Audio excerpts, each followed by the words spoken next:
Let me ask you something nobody ever asks you straight. When was the last time someone walked all over you and you just let it happen? When was the last time you stayed silent when you should have roared, swallowed your pain, smiled, pretended everything was fine, dying inside? You know what that is? Not kindness, not patience. That is weakness wearing a costume. Deep in your gut, you already know that. A boy was born on the Mongolian steppe in 1162. His father was poisoned by enemies when he was 9 years old. His own tribe abandoned him and his mother in the cold. No food, no shelter, no allies. Just a boy, his mother, and the wind. Later, his wife was kidnapped. He was betrayed by his best friend. He was enslaved, humiliated, made to wear a wooden yoke around his neck like an animal. He had no army, no money, no country, no title. And yet, within 40 years, this same boy conquered more land than any human being. Not some of it, not a region, an empire stretching from the Pacific Ocean to Eastern Europe. 24 million square kilometers, a full quarter of the Earth's landmass. His name was Temujin. The world would later know him as Genghis Khan, universal ruler. But here is what history books never tell you. What made Genghis Khan unstoppable had nothing to do with luck, birthright, or divine favor. It had everything to do with what pain did to his mind, and more importantly, what he chose to do with that pain. This video is not just history, this is a blueprint. By the end of this, you are going to understand exactly how a man transforms. From broken, overlooked, and powerless, into someone the entire world cannot ignore. And you are going to know how to apply every single one of these principles to your own life, right now, in the modern world. If that is what you are here for, and I know it is, hit subscribe right now. This channel exists for one reason, to build that kind of man. Hit the button, let's get into it. The first thing you need to understand, and this might be the most important sentence in this entire video, is this. Cold is not the absence of feeling. Cold is what happens when you stop letting your feelings make your decisions. Most people have this completely backwards. They think being emotionally strong means you feel nothing, that you go numb, that you become some kind of machine who does not care about anything. That is not strength, that is damage. Real strength is feeling everything, the pain, the betrayal, the hunger, the rage, and then choosing, deliberately and consciously, to act from your mind instead of your wounds. Genghis Khan felt everything. He loved deeply, he grieved deeply. When his father died, he wept. When his wife Bert was kidnapped, he did not shrug and move on. He burned with a fury so deep it reportedly kept him awake for days. But here is what separated him from every other man on that steppe who was also suffering, also grieving, also broken. He never let his emotions write his strategy. He let them fuel it. That is the first lesson. Your pain is not your enemy. Your uncontrolled reaction to your pain, that is your enemy. Think about the men in your own life who you consider weak. Not physically, emotionally. They are not weak because they feel too much. They are weak because every time they feel something, they immediately act on it without a single second of thought. They send the angry message. They quit in a moment of frustration. They say the thing they cannot take back. They fold under pressure because the discomfort feels unbearable. They make decisions from panic, from insecurity, from the desperate need to feel validated. Genghis Khan was the opposite. He trained himself through years of brutal survival, not through reading a book. To sit inside his pain without reacting blindly. To use it like fire under a pot. The heat does not destroy the water, it transforms it. What does this look like in your real life? It looks like this. The next time something happens that hurts you, someone disrespects you, something fails, someone you trusted stabs you in the back, you do not respond immediately. You sit with it, you breathe. You ask yourself one question, and one question only. What is the most strategic response I can give to this situation? Not the most emotional response. Not the most satisfying response in this moment. The most strategic, that single habit, practiced over time, will completely change how people perceive you. They will start to notice that you do not rattle. And a man who does not rattle is a man who commands respect without asking for it. Now let's talk about something even more uncomfortable. Something most people will never confront about themselves. Genghis Khan's greatest asset was not his military strategy. It was not his cavalry. It was not even his intelligence. His greatest asset was that life had destroyed him so thoroughly, so early, and so completely that he had nothing left to lose. And a man with nothing to lose is the most dangerous creature on earth. Think about what it truly means to have nothing to lose. It means you cannot be controlled through fear. It means threats do not move you. It means you operate from a mental position most people never access. Because most people spend their whole existence protecting what they already have instead of building what they actually want. Here is the brutal truth. Most of your weakness right now is rooted in what you are terrified to lose. Your comfort, your reputation, what certain people think of you. The relationship that is already dying but you are clinging to. The job that is slowly killing your ambition but you will not leave because it feels safe. The version of yourself that people already know, and the fear of who you might become if you outgrew all of it. Your attachments are your chains. Now I am not telling you to burn your life down. That would be reckless and stupid. What I am telling you is this. You need to mentally rehearse loss. The ancient Stoic philosophers called it premeditatio malorum, the premeditation of evils. Genghis Khan did not practice this as a philosophy, he lived it as a reality. He had already lost everything: his father, his tribe, his freedom, so when he rode into battle, he was not fighting to protect his life. He was fighting to build something greater than himself.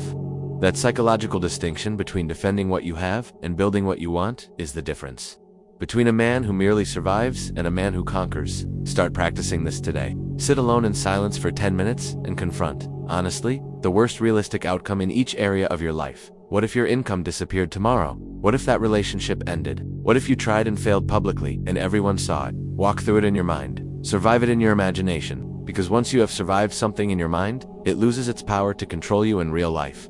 This is not pessimism, this is psychological armor, and it is one of the most powerful mental habits a man can build. Now I want to tell you something about Genghis Khan that most people do not know, because most people only know the violence, they do not know the genius. When Genghis Khan conquered a city or a tribe, the very first thing he did was not celebrate. The very first thing he did was identify talent. Regardless of where a man came from, if that man had a skill, a craft, a capability that could serve the empire, Genghis Khan absorbed him. He promoted entirely based on merit, not on bloodline.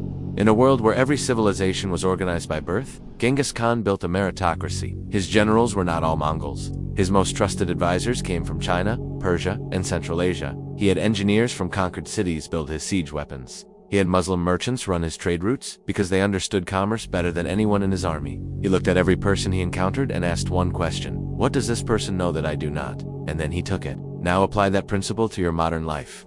The most powerful version of you is not the version that only learns from people who look like you. The most powerful version of you is obsessively, relentlessly curious. It reads books by people it disagrees with. It sits across from people who have skills it lacks, and asks genuine questions with real hunger. It is not proud when pride would block a lesson. Pride is the most expensive luxury a man with real ambitions can afford. Genghis Khan was confident, but he was never too proud to learn. The men who stay weak are the men who stop being students. The moment you decide you already know enough, you have already begun your decline. Now I need to talk about loyalty, because this is where most men in the modern world are getting quietly destroyed, and they cannot even see it happening. Genghis Khan's closest companion was Genghis. They had been friends since childhood. They were blood brothers, sworn under the sky, the most sacred bond. They had slept under the same blanket as boys on cold nights and shared everything they had, and Genghis betrayed him. Not once, repeatedly. He sided with rival clans at critical moments. He worked politically against Temujin behind his back. He was brilliant, charming, and persuasive. When Genghis Khan finally defeated Genghis in battle and captured him, he did something remarkable. He offered mercy. He offered to restore the brotherhood as if nothing had happened. And Genghis, knowing it was over, refused. He said, "A sky cannot hold two suns." He asked to be executed honorably, without the shedding of blood, which was the highest honor in Mongol tradition, and Genghis Khan granted it. Here is the real lesson buried inside that story. Genghis Khan did not let the emotional weight of that brotherhood blind him to the reality. He held on to the love. He honored what they once were, but he did not let nostalgia override his judgment. He did not keep a dangerous man close. Now look at your own life. How many people in your inner circle are Genghis? How many people have access to your plans, your trust, your energy? How many people in your life are quietly draining you, subtly undermining you, or simply keeping you tethered to a version of yourself you have outgrown? You become the average of the 5 people closest to you. This is not a motivational quote. This is documented social science. The people in your proximity are shaping your beliefs, your ambitions, your standards, and your tolerance for mediocrity. Cut with clarity, not with cruelty, not with drama, with precision. Some people get distance. Some people get silence. Very few of them deserve a long explanation. Your energy is a finite resource. Your circle is an investment portfolio. Invest accordingly, and stop holding on to people out of guilt, habit, or the fear of being misunderstood. The man who protects his circle protects his future. Let's talk about discipline, because this is where the entire self-help industry has been lying to you. You have been sold the idea that discipline is about motivation, that you need to feel inspired, fired up, ready, and then you act. That is completely backwards. That is the opposite of what discipline actually is. Genghis Khan's army operated in conditions that would shatter any modern person within days. They rode through scorching deserts and frozen mountain passes. They carried minimal food and supplies. They endured temperatures that would kill an unprepared man. During his campaign against the Khwarezmian Empire, his forces crossed the Kizilkum Desert, one of the most brutal environments on the surface of the earth. They did not cross it because they felt motivated. They crossed it because the campaign demanded it, because the vision was larger than the discomfort. Discipline is the ability to act in alignment with your long-term interests. Even when every single nerve in your body is screaming at you to stop, to rest, to quit, to take the easy path. It is not a feeling, it is a decision. Made in advance, honored in the moment, and here is the part nobody wants to hear. The modern world is specifically, deliberately, and scientifically engineered to destroy your discipline. Your phone is designed by teams of the most sophisticated behavioral psychologists on Earth to hijack your dopamine system and keep you scrolling. The food industry has spent billions engineering products that override your natural satiety signals. Entertainment is infinite. Stimulation is everywhere. And every single time you reach for the easy dopamine hit instead of doing the hard necessary thing, you are training your brain. You are reinforcing the neural pathway of avoidance. You are, one small surrender at a time, building a softer and weaker version of yourself. Here is what Genghis Khan understood through lived experience. Hardship is not a misfortune. Hardship is a curriculum. Every difficulty you endure without running from it is building something inside you that comfort is physically incapable of building. That thing is called resolve. Resolve is the quality that makes a man finish what he starts when every reason to stop has presented itself. It is what separates men who talk from men who build. Start deliberately introducing friction into your life. Cold showers, hard physical training, fasting, waking up before you want to, sitting with boredom without reaching for your phone. Not because these things are magic, but because every time you do the hard thing when you do not want to, you are making a deposit into the account of self-trust. You are proving to yourself, through action, that you are the kind of man who does not quit. And that identity, built one small act of discipline at a time, compounds into something the world around you will eventually have no choice but to respect. Here is the part of Genghis Khan's story that is most often ignored, and it might be the most important part of all. He completely rewired his relationship with failure. After his father was killed and his tribe abandoned the family, the young Temujin was eventually captured by a rival clan. They put a heavy wooden kang, a large wooden yoke, around his neck and his wrists. It was a symbol of slavery, of total defeat, of public humiliation. He was a prisoner, a nothing, a boy with no value and no future as far as anyone around him was concerned. He escaped, but only because a man from another family took pity on him and helped him hide in a river. He survived because of the charity of a stranger. Most men who carry that kind of shame would internalize it permanently. It would become the foundation of their self-concept. The abandoned boy, the slave. That story would follow them quietly for the rest of their lives, poisoning every decision, every relationship, every ambition before it even had a chance to grow. Temujin did the exact opposite. He used every failure as information. He studied what went wrong. He identified what he lacked. He built toward what he needed. The wooden yoke did not become a wound he carried forever. It became a memory that reminded him exactly how low a man could fall, and exactly how much ground there was to gain if he refused to stay there. In the modern world, your relationship with failure is probably the single biggest determinant of the ceiling of your success. Not your intelligence, not your talent, not who you know, your relationship with failure. Most people fail once, twice, 3 times, and they start constructing a narrative. I am not meant for this. People like me do not make it. I was being unrealistic. Maybe I should just be grateful for what I have. And they retreat. They shrink their ambitions down to match their disappointments. And then they spend the rest of their lives in the quiet, numbing comfort of a life that never asks too much of them, wondering, in rare honest moments, what might have been possible. Stop treating failure as a verdict. It is not a verdict. It is feedback. It is the world showing you exactly where your preparation was insufficient, where your thinking was shallow, where your strategy had holes. Every man who has ever built anything meaningful has a graveyard of failures behind them that the public never sees. What you see is the empire. You do not see the years on the step with a wooden yoke around your neck, surviving on roots and field mice, with no reason left to believe, except one: the refusal to accept that this is all there is. Now I want to talk about something the most powerful men in history understood deeply, and that most modern men are completely blind to: the power of silence. Genghis Khan was known among his own people for a particular quality that made even his most senior generals uneasy. He could sit in a room full of advisors all talking at once, arguing, pushing their agendas, and say absolutely nothing. For a long time, he would observe, he would listen, and when he finally spoke, the room went still, because what came out was not reactive. It was not emotional. It was the product of a mind that had watched everything, processed everything, and arrived at a conclusion that nobody else in the room had reached. In the modern world, most people cannot tolerate silence for 30 consecutive seconds. They fill every pause with words, every discomfort with noise. They talk to appear confident. They overshare to feel connected. They argue to feel validated. And all of that constant chatter leaks power in a way that most people never realize. There is a social dynamic that nobody ever teaches you, but that becomes obvious once you see it. The person who speaks least in a room is almost always perceived as the most powerful. Not because silence automatically signals intelligence, but because silence signals something even more valuable: self-sufficiency. It signals that you are not seeking approval. You are not performing for anyone. You are not anxious about whether people like you or agree with you. You are simply present, observing, thinking, choosing when to speak and when not to, on your own terms. Practice speaking less. In meetings, in conversations, in arguments, say less than you think you need to say. Ask one precise question instead of making 3 statements. When someone tries to provoke you, bait you, or destabilize you emotionally, the most powerful response you can possibly give them is often nothing at all. Let them talk. Let them exhaust themselves. Let them reveal everything about who they are while you reveal nothing. The man who masters his tongue masters the room.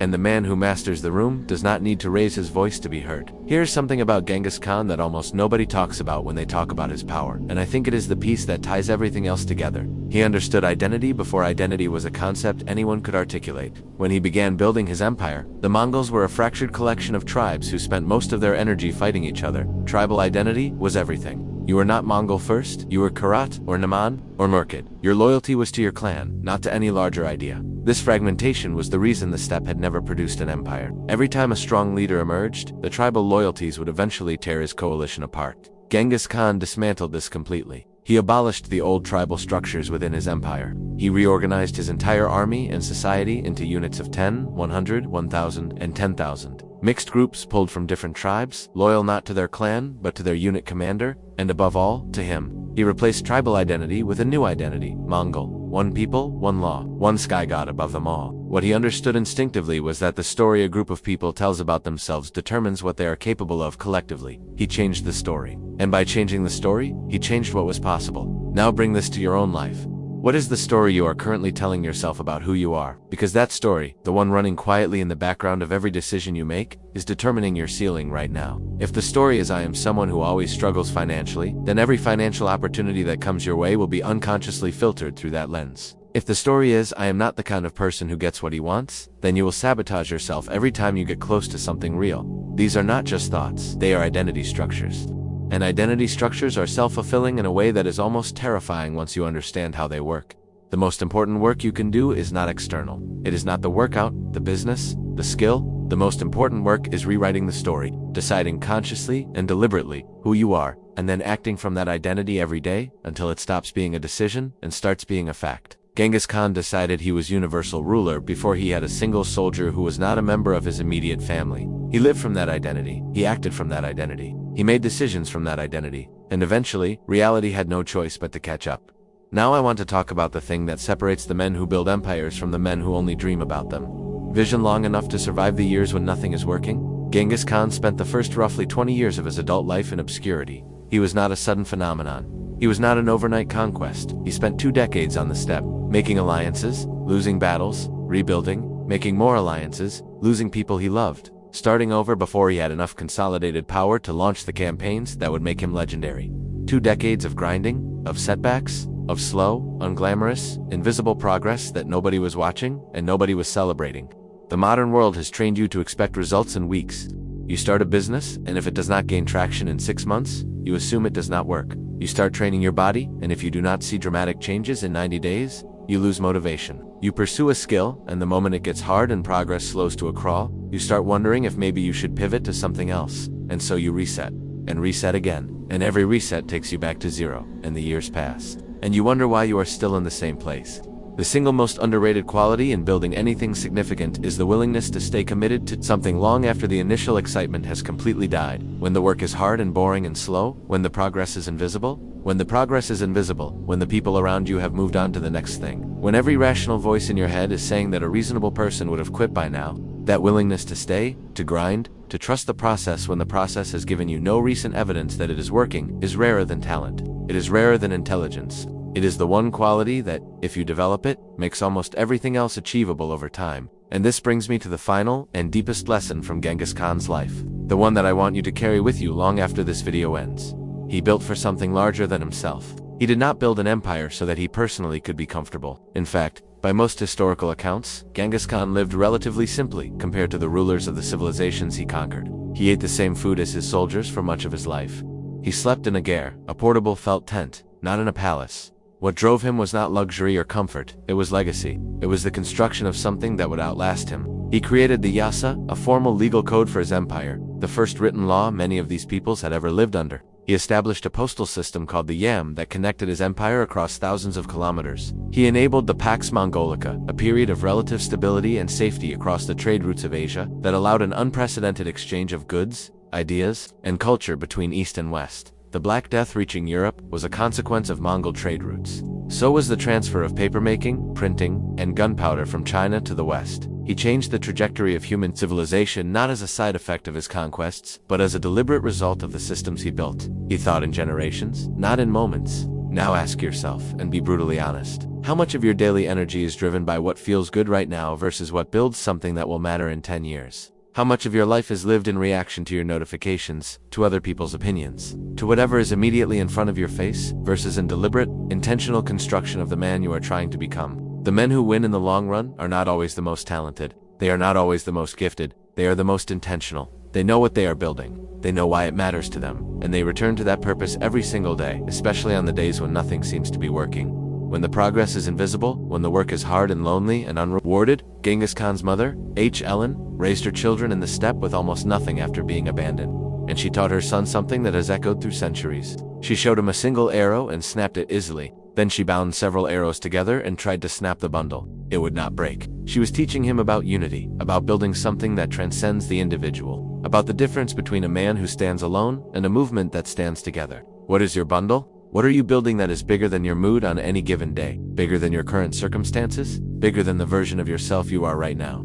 Because until you have a real answer to that question, not a vague dream, not a fantasy, but a real answer, with real daily action behind it, you will keep being moved by whatever is immediately in front of you. And the man who is moved by everything builds nothing. So let me bring this all home. Becoming cold-hearted and strong, the way Genghis Khan became cold-hearted and strong, is not about becoming cruel. It is not about closing yourself off from the world. It is not about pretending you feel nothing and turning yourself into stone. It is about refusing to let your emotions govern your strategy. It is about learning to sit inside pain without reacting blindly, and using that pain as fuel instead of letting it become poison. It is about cutting the attachments that chain you to smallness, the wrong people, the wrong comforts, the wrong stories you have been telling yourself about what you are and what you are worth. It is about being a relentless student of every person and experience that crosses your path.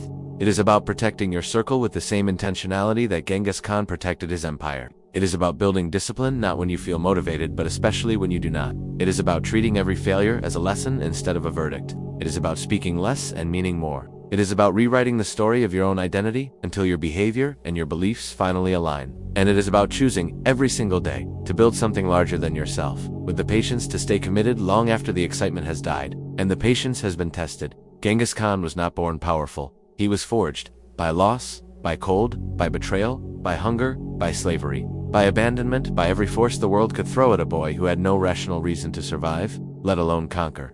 You have everything you need to be forged the same way. The raw material is already there. It has always been there. The only question, the only one that has ever mattered, is whether you are willing to stop running from the fire. That question is yours. Only you can answer it.